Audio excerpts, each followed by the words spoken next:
అందరికీ నమస్కారం. నేను మీ Gopal Iyengar, the simple astrologer. మీ జీవితంలో ఎప్పుడైనా ఒక ముఖ్యమైన విషయం తెలుసుకోవాలంటే అది గురు గ్రహం గురించి తెలుసుకోవాలి. గురువు అంటే బృహస్పతి, దేవతలందరికీ ఆయన గురువు అన్నమాట. ఇది ఇంగ్లీష్లో జూపిటర్ అని పిలుస్తాం. గురువారం గురువు యొక్క రోజు కాబట్టి గురువు దాన్ని పరిపాలిస్తూ ఉంటాడు.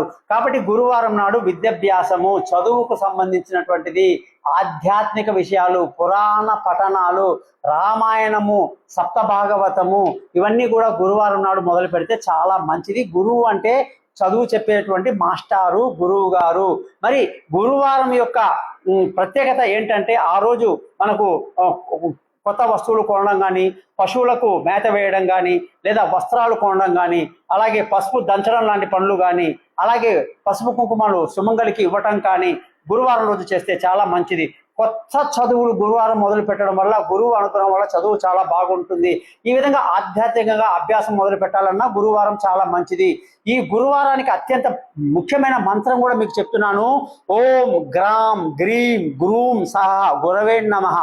దేవానాంచ ఋషీనాంచ గురు కాంచన సన్నిభం బుద్ధిమంతం త్రిలోకేశం తం నమామి బృహస్పతిం. ఈ మంత్రాలు చదవండి, జీవితంలో అత్యంత ఉన్నత స్థితికి వెళ్తారు. నమస్కారం.